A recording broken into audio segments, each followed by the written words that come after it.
Assalamualaikum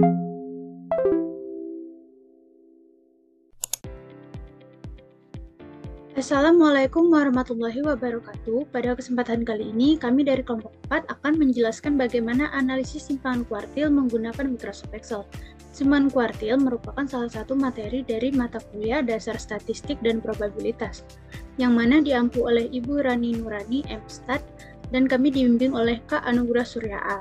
Kelompok 4 beranggotakan saya sendiri, Taruni Muda Devi Sri Maulana, dengan notar 2201081, bersama rekan saya Taruni Muda Alamanda Cantika Ian Sapitri, notar 2201017, Taruna Muda Muhammad Ilham Zikrillah, notar 2201208, dan Taruna Muda Samuel Nunut Pardamel Lubis, notar 2201372. Pada kesempatan kali ini yang akan kami bahas adalah: pertama, pengertian simpangan kuartil. Yang kedua, cara mencari simpangan kuartil. Yang ketiga, rumus simpangan kuartil. Dan yang keempat, contoh soal simpangan kuartil. Pengertian. Dalam ilmu statistik, dikenal istilah kuartil pada perhitungan data. Kuartil merupakan ukuran yang membagi data menjadi 4 bagian yang sama. Kuartil terdiri dari 3 bagian, yaitu kuartil bawah atau Q1, kuartil tengah atau Q2, dan kuartil atas atau Q3. Untuk membaca data, diperlukan juga perhitungan lain, salah satunya simpangan kuartil. Simpangan kuartil adalah setengah dari selisih kuartil atas atau Q3 dengan kuartil bawah atau Q1. Simpangan kuartil sering disebut juga dengan nama jangkauan semi antar kuartil, deviasi kuartil, atau rentang semi interkuartil. Cara mencarinya, yang pertama, pelajari dan urutkan data. Data harus diurutkan dalam skema yang paling terkecil, sehingga yang paling besar. Untuk itulah, perlu mengurutkan data terlebih dahulu agar lebih mudah mencari nilai kuartil atas, bawah, dan juga tengah. Yang kedua, bagi data menjadi 3 bagian yang sama. Dalam data tunggal, mungkin cukup mudah untuk membagi data dalam komposisi yang sama, berbeda dengan data berkelompok yang harus mencarinya dengan menggunakan rumus. Yang ketiga, cari jangkauan antar kuartil. Jangkauan antar kuartil bisa didapatkan dengan mengurangi antara kuartil atas Q3 dengan kuartil bawah Q1. Selanjutnya, angka hasil pengurangan tersebut adalah data jangkauan antara kuartil. Keempat, menentukan simpangan kuartil. Setelah mendapatkan jangkauan antar kuartil, maka kita akan dengan mudah mencari nilai simpangan antar kuartil, karena hanya tinggal mengalihkan data jangkauan antar kuartil dengan koefisien 0,5 atau 1/2 sesuai dengan rumus yang sudah diberikan. Selanjutnya, rumus dapat kita lihat pada tabel diberikan informasi jenis ukuran penyebaran dan rumus. Simpangan kuartil memiliki rumus, yaitu simpangan kuartil sama dengan 1/2 dikali Q3 dikurangi Q1. Kemudian rataan kuartil yaitu 1/2 dikali Q1 ditambah Q3. Rataan 3 kuartil yaitu 1/4 dikali Q1 ditambah 2 Q2 ditambah Q3. Kemudian statistikal 5 serangkai. Ada X max, X min, Q1, Q2, dan Q3. Nah, setelah kita mengetahui rumus ini, maka kita akan langsung mempraktikkan bagaimana cara mencari simpangan kuartil menggunakan Microsoft Excel. Di sini untuk mencari simpangan kuartil, kita harus menentukan yaitu tabel distribusi frekuensi, di mana untuk mengisi data-datanya kita harus menentukan nilai N.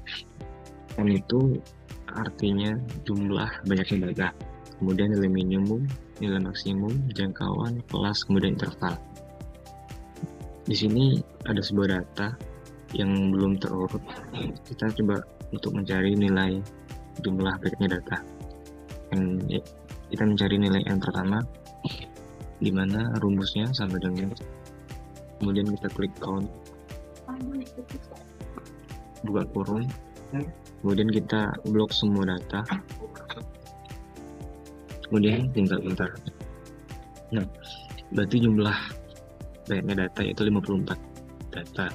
Kemudian nilai minimum rumusnya itu sama dengan min, buka kurung, kemudian kita blok lagi semua data. Bentar, sudah didapat nilai minimumnya yaitu 70.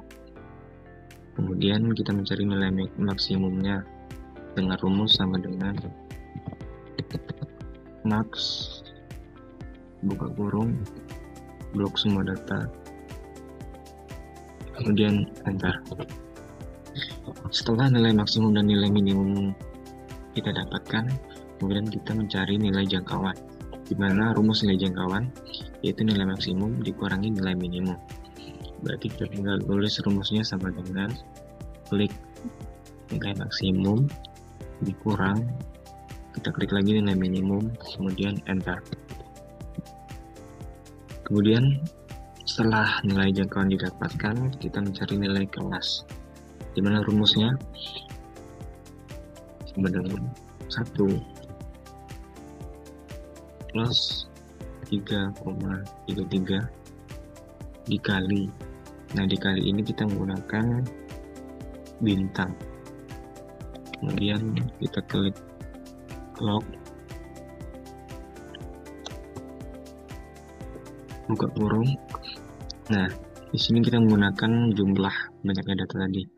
Kita klik 54, tutup kurung, kemudian enter. Nah, didapatkan nilai kelasnya itu 6,76887.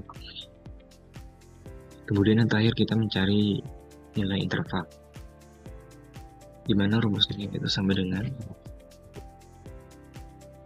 kita klik nilai jangkauan, kemudian dibagi. Nah, kalau untuk pembagian di rumus Excel ini kita menggunakan garis miring. Kita klik nilai kelasnya, kemudian tinggal enter. Nah, didapatkan nilai kelas intervalnya itu 4,4325. Karena kita akan mengisi data distribusi frekuensi agar tidak terjadi kesalahan, maka kita akan membulatkan nilai kelas dan nilai interval ini untuk menghilangkan nilai komanya dengan cara kita akan membulatkan ke atas.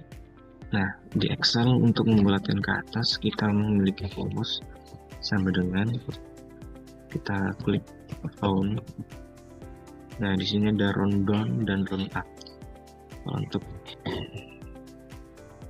membulatkan ke atasnya kita pakai yang round up.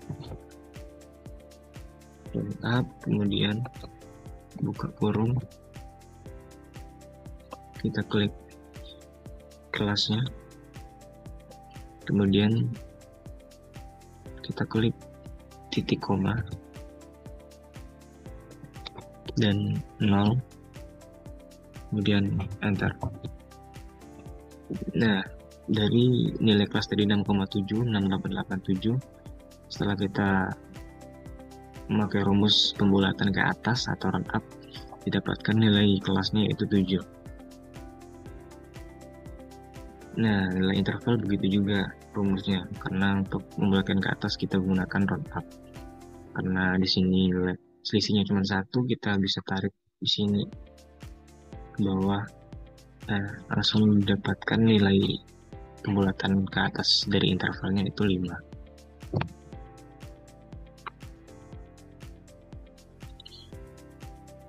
Baiklah, pada saat ini saya akan mengerjakan interval batas bawah. Kita masukin nilai batas bawah yang pertama, yaitu nilai dari yang nilai minimum. Selanjutnya nilai batas atas, kita menggunakan rumus nilai batas bawah ditambah dengan intervalnya dikurangi 1. 74. Selanjutnya nilai batas bawah selanjutnya kita pakai dari nilai batas atas tambah 1. Nilai batas atasnya dari nilai batas bawah tambah 4. Kita blok, hasilkan. Ini untuk interval kita menggunakan rumus concat x1 titik koma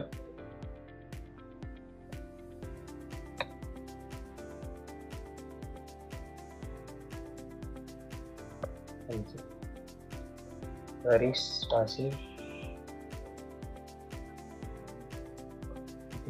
2 titik koma selanjutnya, dan klik enter. Dapat hasil 70-74. Kita blok, dapat hasilnya. Nilai frekuensi kita harus gunakan rumus frekuensi.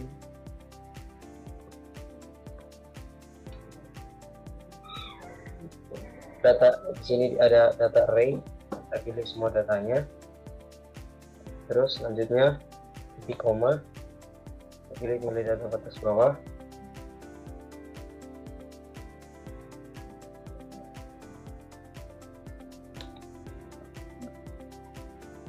Kita harus memblok semua tabelnya.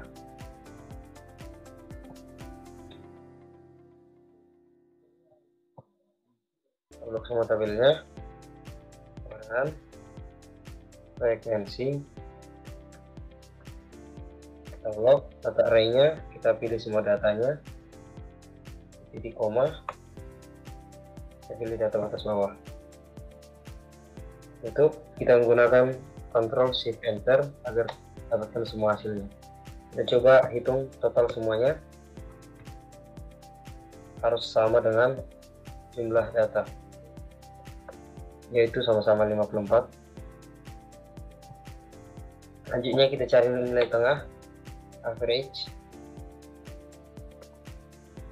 Kita pilih atas bawah dan batas atas. Tutup 72. Tarik ke bawah untuk mengikuti rumusnya. Selanjutnya saya akan melanjutkan materi dari teman saya, Samuel. Nah, yang harus kita kerjakan selanjutnya adalah frekuensi kumulatif sebelum kelas. Untuk data yang pertama itu yang pastinya adalah 0. Untuk data kedua, kita bisa mencarinya dengan menggunakan rumus sum dalam kurung di blok frekuensi 12-nya, terus tutup enter. Untuk selanjutnya itu sama saja, tapi di bloknya menggunakan 12 batas atasnya dan batas bawahnya.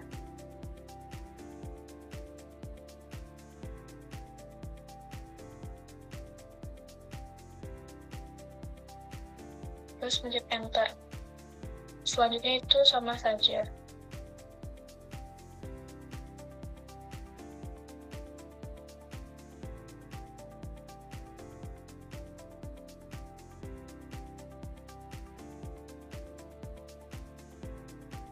Yang kiri di blok lagi sampai blok ini.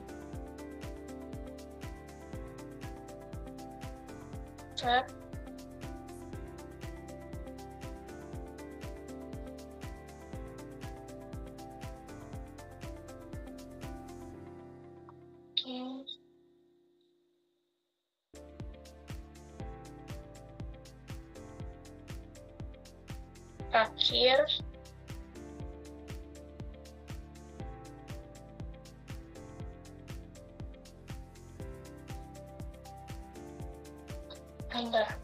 nah, dapatlah hasilnya ini.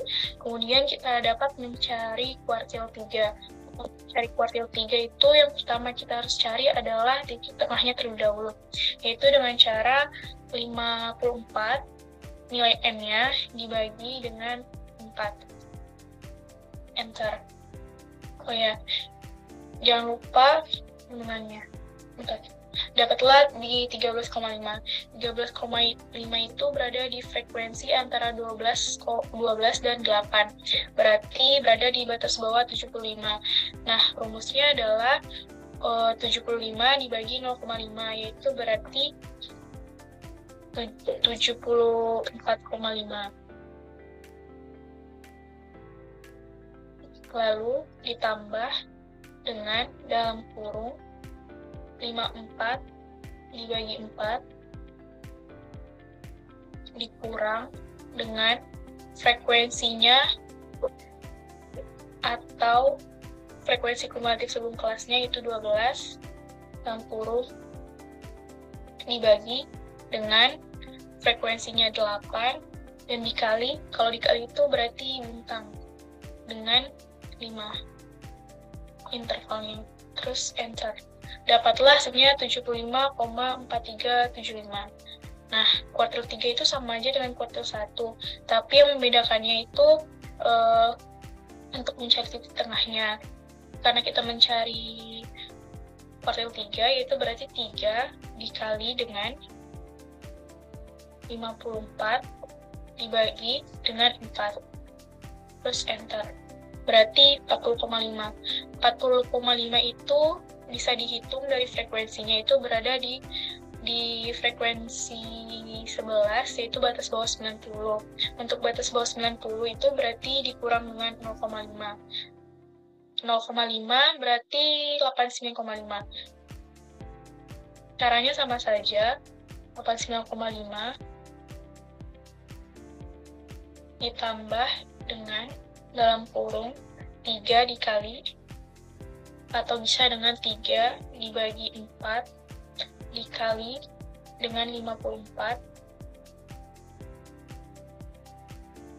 dikurang dengan frekuensi kumulatif kelasnya, yaitu 438.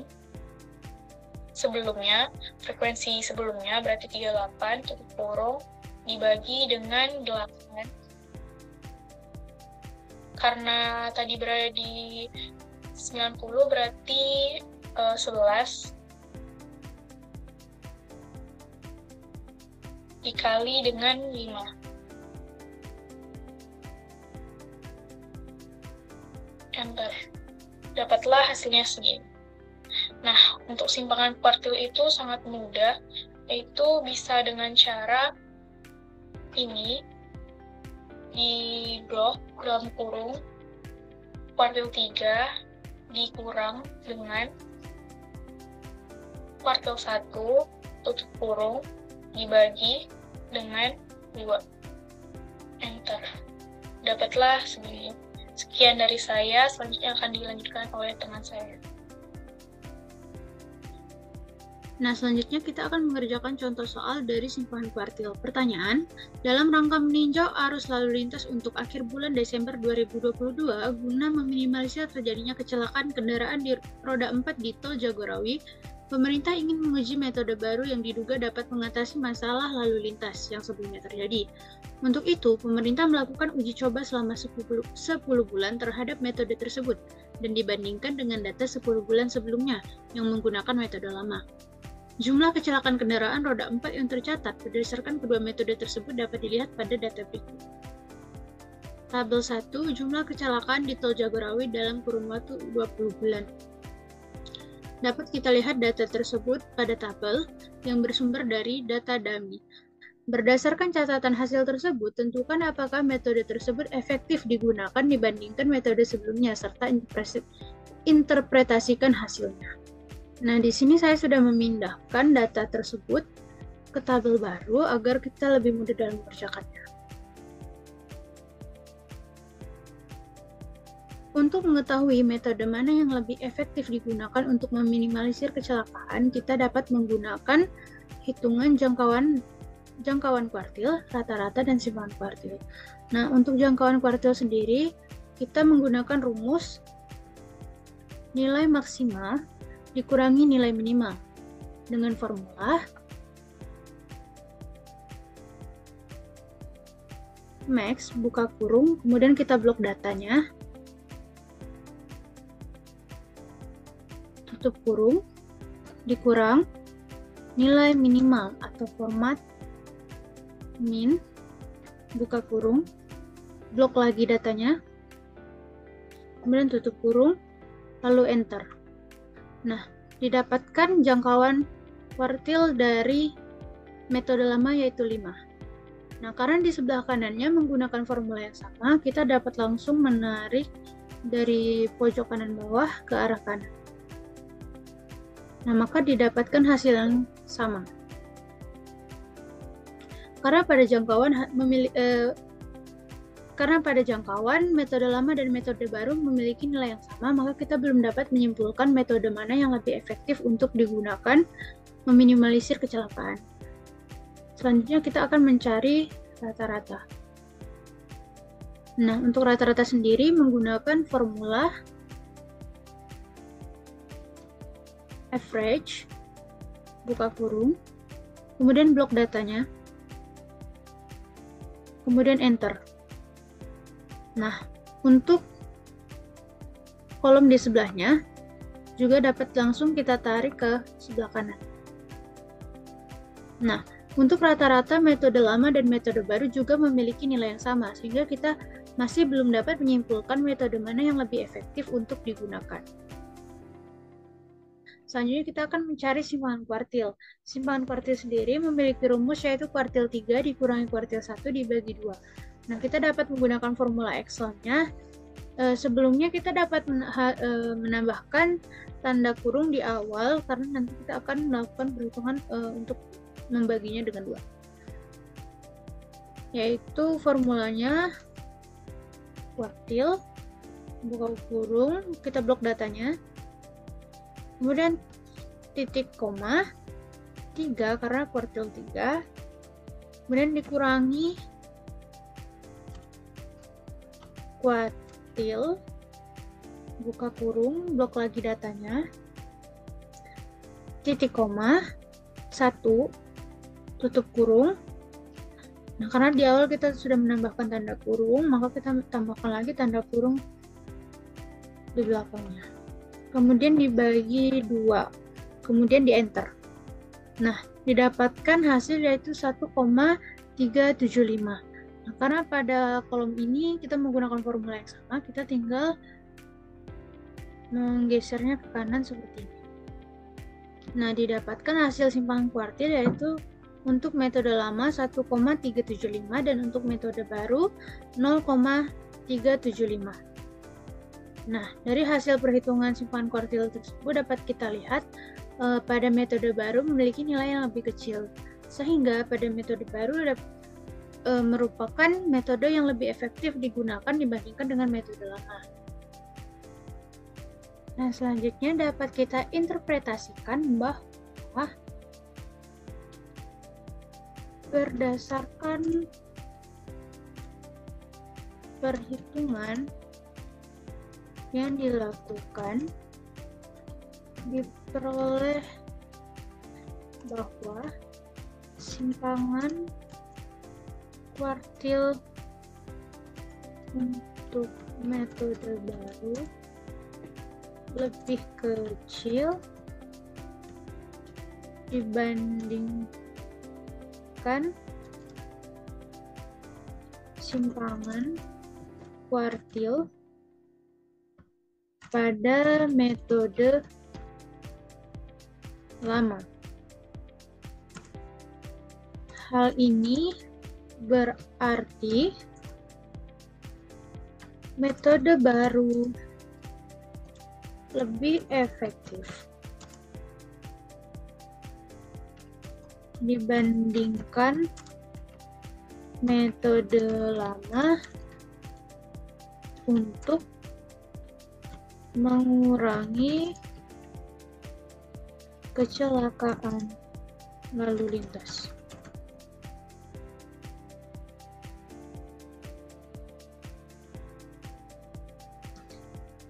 Mungkin sekian yang dapat kami sampaikan. Semoga video ini bermanfaat dan terima kasih. Wassalamualaikum warahmatullahi wabarakatuh.